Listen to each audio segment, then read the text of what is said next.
الحمد لله رب العالمين والعاقبة للمتقين والصلاة والسلام على أشرف الأنبياء والمرسلين محمد بن عبد الله الأمين وعلى آله وأصحابه الطيبين الطاهرين أما بعد فأعوذ بالله من الشيطان الرجيم بسم الله الرحمن الرحيم يا أيها الناس إنا خلقناكم من ذكر وأنثى وجعلناكم شعوبا وقبائل لتعارفوا إن أكرمكم عند الله أتقاكم إن الله عليم خبير صدق اللہ العظیم۔ واجب الاحترام بھائی دوستو بزرگوں، ہمارے سامنے سورہ حجرات کا درس چل رہا ہے اور سورہ حجرات میں 18 آیتیں ہیں۔ شروع کی 5 آیتیں نبی اکرم صلی اللہ علیہ وسلم کے مقام اور آپ کے آداب کو بیان کیا۔ اس کے بعد 4 آیتوں میں صحابہ کرام رضوان اللہ تعالی علیہم اجمعین کے مقام کو بیان کیا۔ یہ 9 آیتیں ہوئی۔ اس کے بعد 3 آیتیں ہم نے پڑھی چند دنوں میں، جس میں مقام اخوت کو بیان کیا، معاشرتی آداب اور معاشرتی اصولوں کو بیان کیا کہ جن میں 6 چیزوں کے اللہ تبارک و تعالی نے ممانعت فرما دی اور حرام قرار دیا کہ ان 6 چیزوں سے اپنے آپ کو بچانا۔ یہ 9 اور 3 12 آیتیں یہ ہو گئی، اور آج ایک آیت ہم پڑھیں گے جس میں اللہ تبارک و تعالی نے مقام انسانیت کو بیان کیا۔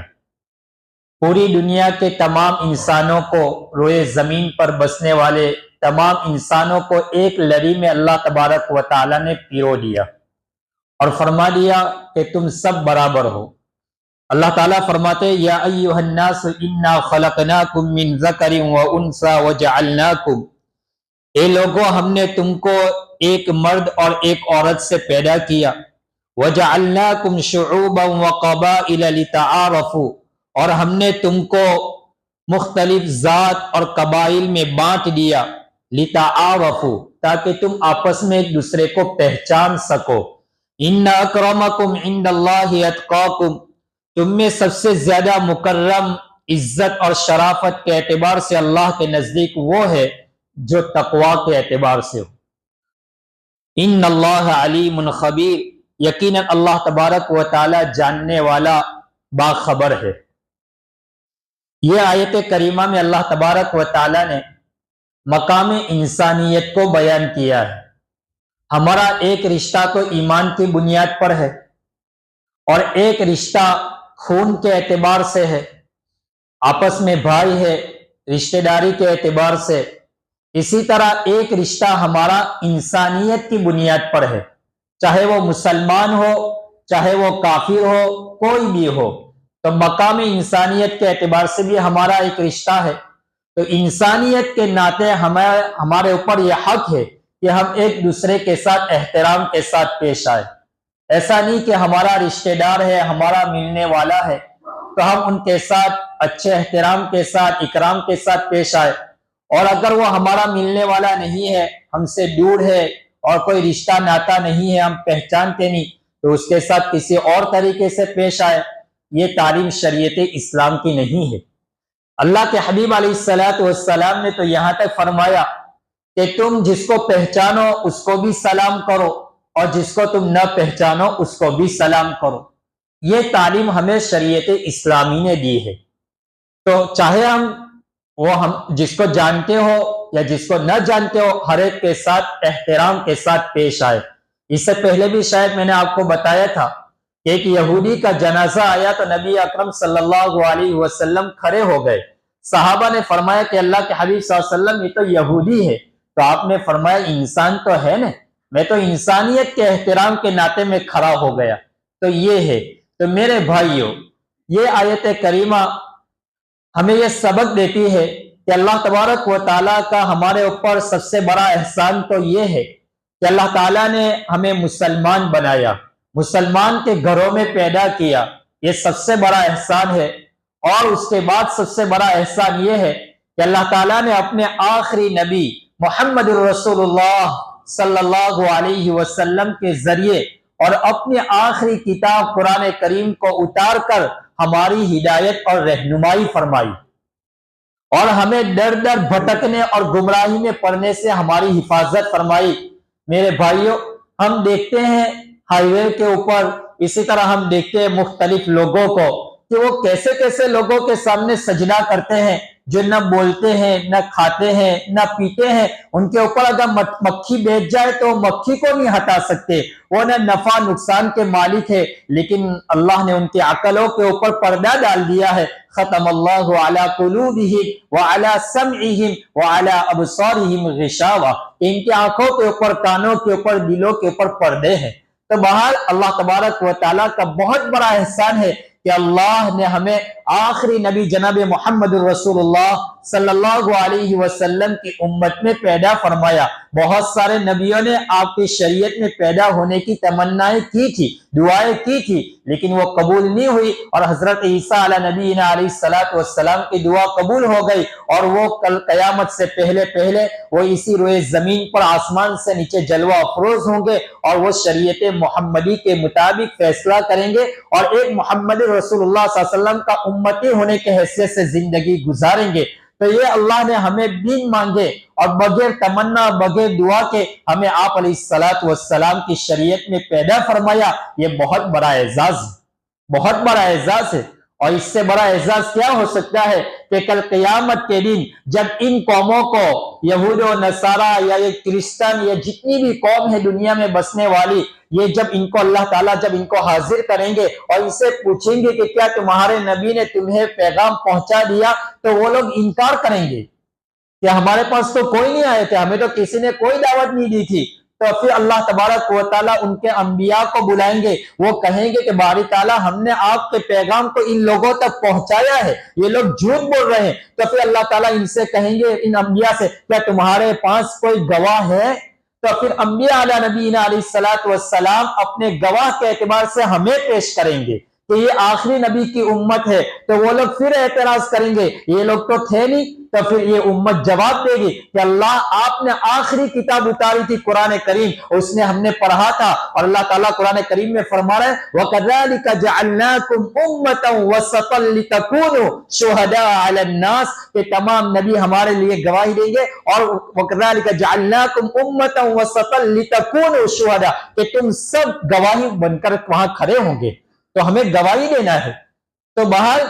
یہ اللہ تعالیٰ کا ہمارے اوپر بڑا فضل و کرم ہے کہ اللہ تعالیٰ نے ہمیں آخری نبی کی امت میں پیدا کیا، ورنہ میرے بھائیوں ہم در در کی ٹھوکریں کھاتے اور گمراہی میں پڑتے۔ اللہ نے بڑا احسان فرمایا کہ اللہ تعالیٰ نے اپنے آخری نبی، اللہ نے اس امت کے اوپر کوئی احسان نہیں جتلایا، ہمیں مسلمان بنایا، ہمیں مکان دیا، ہمیں بولنے کے لیے زبان دی، دیکھنے کے لیے آنکھیں دی، سننے کے لیے کان دیے۔ اللہ نے کسی نعمت کے اوپر احسان نہیں جتلایا، لیکن محمد الرسول اللہ صلی اللہ علیہ وسلم کی امت میں ہمیں پیدا فرمایا، اور محمد الرسول اللہ صلی اللہ علیہ وسلم جیسا نبی ہمیں دیا، تو اللہ نے اس کے اوپر احسان جتلایا۔ لقد من اللہ علی المؤمنین، کہ اللہ نے احسان فرمایا مومنین کے اوپر، اذ بعث فیہم رسولا من انفسہم، کہ انہی میں سے ایک رسول کو مبعوث فرمایا، یتلو علیہم آیاتہ، جو ان کے سامنے قرآن کریم کی آیتوں کو پڑھ کر تلاوت کر کے سناتا ہے، ویزکیہم ویعلمہم الکتاب والحکمہ، وہ تزکیہ کرتے ہیں۔ تو بہر اللہ تعالیٰ نے بہت بڑا نبی جو تمام نبیوں کا سردار ہے، ان کی امت میں ہمیں مبعوث فرمایا، تو یہ اللہ کا احسان ہے، اللہ کا ہمارے اوپر کرم ہے۔ بہر ہم اس کو ساری زندگی بھی ہم اس احسان کا شکر ادا کرنا چاہے تو نہیں کر سکتے۔ تو اسی طرح اللہ تبارک و تعالیٰ نے آپس میں مسلمان بنا کر ایک امت میں پیدا فرما کر آپس میں بھائی چارگی، آپس میں الفت و محبت، ہمدردی، خیر خواہی اور اخوت کا ایک رشتہ قائم قرار دیا، اور تمام انسانوں کو جسد واحد قرار دے کر ایک اٹوٹ رشتہ قائم کر دیا۔ اللہ کا اس کے اوپر شکر ہے، تمام تعریف ہے اس کے اوپر اللہ کا کہ اللہ تعالیٰ نے ہمیں تمام لوگوں کو ایک اٹوٹ رشتے میں ہم لوگوں کو جوڑ دیا۔ اسی طرح میرے بھائیوں، ہمارے معاشرے میں جہاں بہت ساری خرابیاں اور بہت ساری برائیاں آئی ہے، وہاں ایک گوشہ زندگی کے اندر میں ایک بہت بڑی بیماری اور بہت بڑی برائی یہ آئی کہ آپسی تفرقہ بازی، آپسی اختلافات، کہ آپس میں کوئی فرقہ وارانہ، کوئی خاندانی آپسی جماعت، سیاسی جماعت کسی بھی طرح کی ہو، آپسی جماعتی اختلاف، یہ سب آپس میں اختلافات بڑھتے جا رہے ہیں۔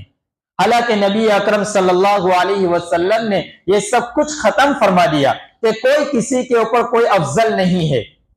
عربی اجمی کے اوپر افضل نہیں، اور نہ کوئی عربی اجمی کے اوپر، کوئی سرخ رنگ والا، کوئی گورا، کوئی کالے کے اوپر اس کو کوئی فوقیت نہیں، اور نہ کسی کالے کو کسی گورے کے اوپر کوئی فضیلت ہے۔ اللہ کے حبیب علیہ السلام نے یہ فرما دیا۔ آج دنیا میں ہم دیکھ رہے ہیں جتنا مسلمان ذلیل و خوار جو نظر آ رہے، وہ ہمیں مسلمانوں کو جتنا نقصان پہنچائے وہ اسی اختلافات اور اسی مسلمان ہی سے مسلمانوں کو نقصان پہنچائے، غیروں سے ہمیں اتنا نقصان نہیں پہنچا۔ یہ ہمارے اکابر کی میں بات نقل کرتا ہوں۔ میں ابھی تک یہاں جتنی بات ابھی تک شروع سے ابھی تک آج تک جتنی باتیں میں نے نقل کی، میں اپنی طرف سے کبھی کوئی لفظ نہیں بولتا، یہاں نہیں کسی بھی جگہ۔ میری کیا حیثیت ہے، میں تو جو بات بھی نقل کرتا ہوں اپنے قرآن کی بات ہوگی یا وہ سنت رسول اللہ صلی اللہ علیہ وسلم کی بات ہوگی، یا میں اپنے اکابر کی باتوں کو نقل کروں گا۔ میرے اندر میں وہ حیثیت، وہ طاقت نہیں کہ میں کیا حیثیت کہ میں اپنی بات نقل کروں۔ ارے بھائی بات سمجھ میں آ رہی تم لوگوں کو؟ تو یہ چیزیں ہے کہ آج جو ہمارے معاشرے کے اندر میں جو خرابیاں، جو برائیاں آئی ہیں، وہ سب اختلافات ہے۔ چھوٹے چھوٹے اختلافات کی بنیاد پر ہم ایک دوسرے کے دشمن بن گئے۔ حالانکہ نبی اکرم صلی اللہ علیہ وسلم نے فرمایا الخلق عیال اللہ، کہ تمام کی تمام مخلوق جو ہے یہ اللہ کا ایک کنبہ ہے۔ جس طرح گھر کے اندر میں ایک فرد ہوتا ہے، ایک سردار ہوتا ہے، ایک اس کے ماتحت سارے گھر کے افراد اس کے ماتحت رہتے ہیں، وہ ہر ایک کے ساتھ عدل و انصاف کے ساتھ زندگی گزارتا ہے، اور کسی کے ساتھ کوئی ناانصافی نہ ہو، وہ ہر ایک کے ساتھ انصاف کرتا ہے۔ اسی طرح یہ ساری کائنات یہ اللہ تبارک و تعالیٰ کا ایک کنبہ ہے۔ اللہ تعالیٰ تمام انسانوں کے ساتھ یکساں معاملہ فرماتا ہے۔ بہت سارے اس روئے زمین پر بسنے والے انسان ہیں جو اللہ کو نہیں مانتے، لیکن اللہ انہیں کھلا رہا ہے، انہیں پلا رہا ہے۔ یہ اللہ کا احسان ہے کہ مسلمان ہونے کے باوجود بھی بہت سارے لوگ روزہ نہیں رکھ رہے ہیں، مسلمان ہونے کے باوجود بھی، رمضان کا مہینہ ہونے کے باوجود بھی ان کو توفیق نہیں مل رہی ہے نماز پڑھنے کی، اور وہ مسلمان، اور عید کے دن انہیں کیا خوشی ہوگی، کس خوشی کو لے کر وہ عیدگاہ میں آئیں گے، اور کس خوشی سے ان کو یہ سرور ہوگا کہ یار میں نے رمضان کا روزہ نہیں رکھا، میں نے نماز نہیں پڑھی، اور میں کس منہ کو لے کر آج یہ عیدگاہ میں آ رہا ہوں۔ ہم اس کی نافرمانیت کے اوپر نافرمانی کرتے جا رہے، لیکن اللہ کتنا رحیم ہے، کتنا کریم ہے کہ وہ ہمیں رات کو میٹھی نیند سلا رہا ہے، وہ ہمیں کھا کر سلا رہا ہے۔ بنی اسرائیل کے اندر میں جب انہوں نے نافرمانی کی تو اللہ تعالیٰ نے 5 قسم کے عذاب اتارے۔ فَأَرْسَلْنَا عَلَيْهِمُ الطُّوفَانَ وَالْجَرَادَ وَالْقُمَّلَ وَالضَّفَادِعَ وَالدَّمَ آيَاتٍ مُفَصَّلَاتٍ، کہ ان کے اوپر چچرے کے عذاب اتارا، ان کے اوپر ختمل کا عذاب اتارا، اللہ تعالیٰ نے ان کے اوپر مینکوں کا عذاب اتارا۔ اسی طرح ان کے کھانے کے اندر میں خون ہوتا تھا، وہ کھاتے تھے اس میں مینک آ کر گر جاتا تھا، اس طرح ان کا جینا حرام کر دیا تھا۔ اللہ نے اس امت کے ساتھ وہ معاملہ نہیں کیا۔ یہ نبی اکرم صلی اللہ علیہ وسلم کی دعا ہے کہ آپ دنیا سے جا رہے تھے اور اس امت کے لیے دعا کرتے کرتے گیا کہ میری امت کے اوپر اس طرح کا کوئی عذاب نہ آئے، اور امت کے اوپر عذاب نہیں آئے گا جب تک یہ امت استغفار کرتی رہے گی۔ وَمَا كَانَ اللَّهُ لِيُعَذِّبَهُمْ وَأَنْتَ فِيهِمْ، جب رسول اللہ صلی اللہ علیہ وسلم مکہ المکرمہ میں تھے تو یہ کفار مکہ کہا کرتے تھے کہ محمد اگر تو سچا نبی ہے تو پھر وہ عذاب لا کر دیکھا نا جس کی تو ہمیں دھمکی دے رہا ہے۔ اللہ تعالیٰ نے آیت کریمہ اتاری وَمَا كَانَ اللَّهُ لِيُعَذِّبَهُمْ وَأَنْتَ فِيهِمْ، اے محمد جب تک آپ اس قوم کے اندر میں اس کے اندر میں رہیں گے اللہ تعالیٰ اس کے اوپر عذاب کو اتاریں گے نہیں۔ اور یاد رکھنا آپ دنیا سے رخصت بھی ہو جائے وَمَا كَانَ اللَّهُ لِيُعَذِّبَهُمْ وَأَنْتَ فِيهِمْ وَمَا كَانَ اللَّهُ مُعَذِّبَهُمْ وَهُمْ يَسْتَغْفِرُونَ، کہ یہ قوم جب تک استغفار کرتی رہے گی اللہ تبارک و تعالیٰ ان کے اوپر کوئی عذاب کو نہیں اتارے گا۔ بہرحال میرے بھائیوں، تو نبی اکرم صلی اللہ علیہ وسلم نے فرمایا کہ مسلمان کو چاہیے کہ وہ کسی دوسرے کو تانا نہ دے، کسی کے اوپر اپنی فوقیت نہ بتلائے کہ میرا خاندان بڑا ہے، میں اپنے خاندان کے اعتبار سے حسب و نسب کے اعتبار سے بڑا ہوں۔ یہ حسب و نسب کوئی چیز نہیں ہے، کوئی چیز نہیں۔ اللہ تعالیٰ نے فرمایا بحیثیت انسان وَلَقَدْ كَرَّمْنَا بَنِي آدَمَ وَحَمَلْنَاهُمْ فِي الْبَرِّ وَالْبَحْرِ وَرَزَقْنَاهُمْ مِنَ الطَّيِّبَاتِ وَفَضَّلْنَاهُمْ عَلَى الْعَالَمِينَ کہ سارے بنی آدم تمام کا اللہ تبارک و تعالیٰ نے فرمایا کہ وَلَقَدْ كَرَّمْنَا، یہ مکرم ہے، معزز ہے، اور اللہ تعالیٰ نے ہم سب کو تمام عالمین کے اوپر ہمیں فضیلت عطا فرمائی۔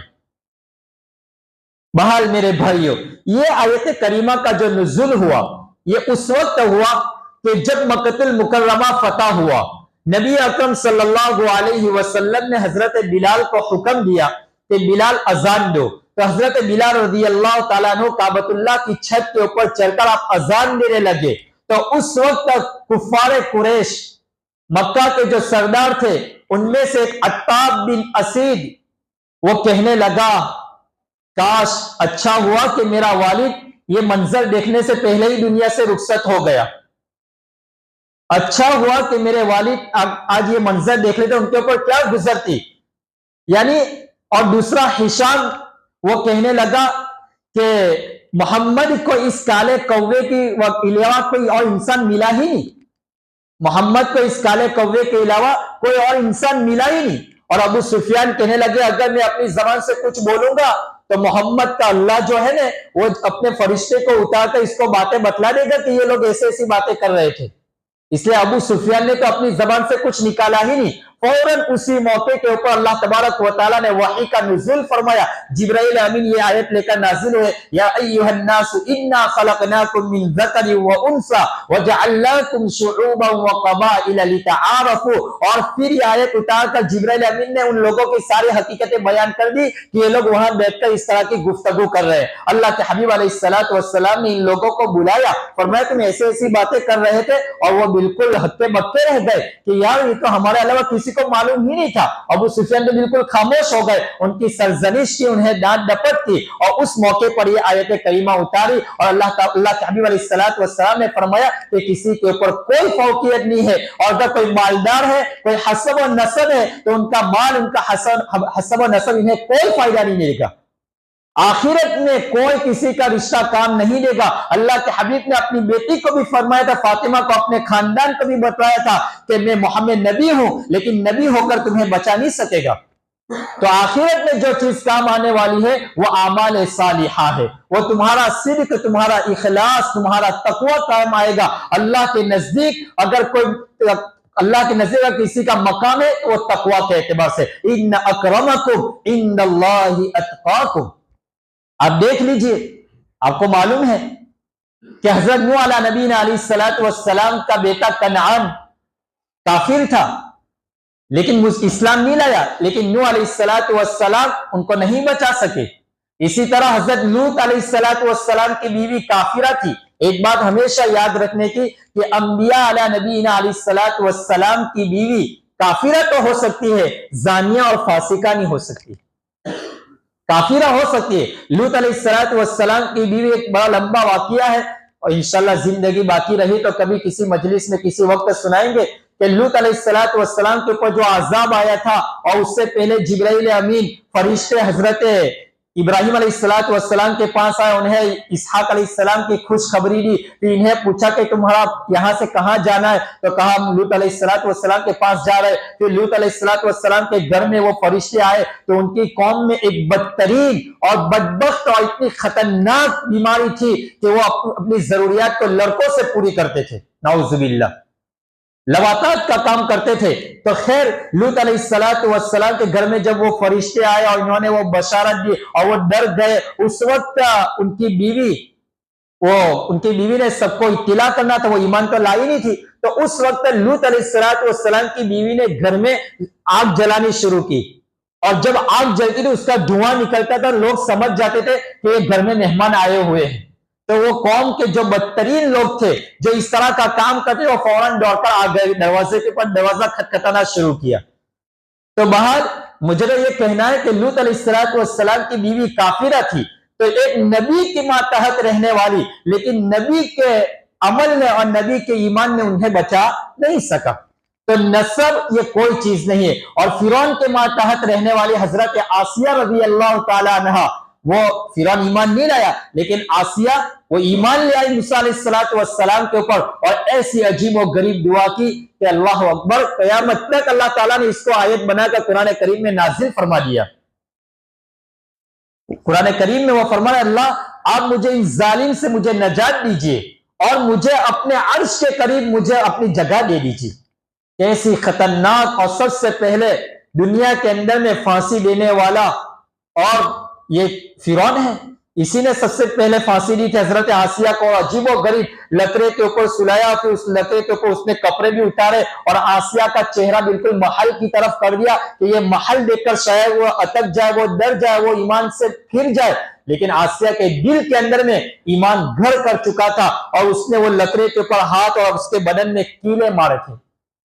اللہ تعالیٰ ایسے لوگ دنیا سے گزرے ہیں اور ان کا ایسا ایمان تھا۔ بہرحال نبی اکرم صلی اللہ علیہ وسلم نے فرمایا تمہارا حسب نسب، تمہارا مال و دولت، تمہاری جائیداد تمہیں کوئی کام نہیں آئے گی، اگر اللہ کے یہاں کوئی چیز کام آنے والی ہے تو وہ ہے تقوی، وہ ہے ایمان، وہ ہے اعمال صالحہ۔ اللہ کے نزدیک بحیثیت مسلمان سب برابر ہے، لیکن اللہ کے نزدیک اگر سب سے زیادہ مکرم، معزز اور شرافت والا اگر کوئی ہے تو وہ تقوی والا ہے، تو تقوی کے اعتبار سے ہے۔ میرے بھائیو، دنیا کے کسی کونے میں اگر مسلمان کو تکلیف ہے اور مسلمان کے سروں کے اوپر تلوار چمک رہی ہے تو ہمارے اندر میں خون اگلنا چاہیے، ہماری آنکھوں سے آنسو بہنا چاہیے، ہماری نیندیں حرام ہو جانی چاہیے کہ مسلمانوں کے اوپر کیسے ظلم سہے جا رہے، غزہ فلسطین میں کیسے مسلمان مارے جا رہے ہیں، ان کے گھروں کو اجاڑ دیا گیا، اور 70-80 سال کی عورتیں جنہوں نے کبھی اپنے آپ کو گھر سے باہر نہیں نکالا تھا، لیکن ایسے حالات میں وہ بھی ڈر ڈر کی ٹھکریں کھا رہی ہے، اور اپنے چہرے جنہیں کبھی کسی کے سامنے ظاہر تک نہیں کیا تھا آج وہ باہر گھوم رہی ہے۔ ایسی حالت میں وہ حافظ قرآن ہو رہے ہیں، ایسی حالت میں کروڑوں ہزاروں بچے مسلمان ہو رہے ہیں، مسلمان تو ہے لیکن وہ قرآن کریم کے حافظ بن گئے۔ میرے بھائیوں، یہ ہمارے لیے ایک سبق ہے، ہمارے لیے ایک تعجب چیز ہے کہ ایسے حالات بھی انہیں اسلام سے انہیں روک نہیں سکا، ایسے حالات میں بھی وہ اپنے اعمال صالحہ سے پیچھے نہیں ہٹ سکے۔ اللہ تبارک و تعالی ہمیں ان آیت کریمہ کے اوپر عمل کرنے کی توفیق نصیب فرمائے، آپس میں محبت، مودت اور بحیثیت مسلمان، بحیثیت انسان سب آپس میں بھائی بھائی محبت کے ساتھ رہنے کی توفیق نصیب فرمائے۔ تو اللہ کے حبیب علیہ السلام نے فرمایا کہ چاہے وہ مسلمان ہو سامنے والا یا کوئی بھی نہ ہو، کوئی بھی ہو، تمہیں ان کے ساتھ احترام کے ساتھ پیش آنا چاہیے، ان کے ساتھ جب گفتگو کرے تو خندہ پیشانی کے ساتھ گفتگو کرنا چاہیے۔ وَلَا تُصَعِّرْ خَدَّكَ لِلنَّاسِ وَلَا تَمْشِ فِي الْأَرْضِ مَرَحًا، جب تم سامنے والوں کے ساتھ بات کرو تو تمہارے چہرے کے اوپر نفرت کے آثار ظاہر نہ ہو۔ آج ہمارا ماحول ایسا بنتا جا رہا ہے کہ کوئی بڑا ہے تو ہم ان کے ساتھ بڑے احترام کے ساتھ، بڑے اکرام کے ساتھ، جس سے کوئی غرض وابستہ ہے تو ان کا اکرام بھی کرتے ہیں، ان کے ساتھ احترام سے بھی پیش آتے ہیں، اور اگر بیچارہ کوئی غریب ہے، کوئی کمتر ہے تو ہم انہیں وہ درجہ، وہ مقام نہیں دیتے۔ نبی اکرم صلی اللہ علیہ وسلم کے نزدیک تمام صحابہ یکساں تھے، آپ تمام کا احترام کرتے تھے، تمام کا اکرام کرتے تھے۔ اللہ تبارک و تعالی ہمیں ان چیزوں کے اوپر عمل کرنے کی توفیق نصیب فرمائے۔ وآخر دعوانا ان الحمد للہ رب العالمین۔ آیت سجدہ کے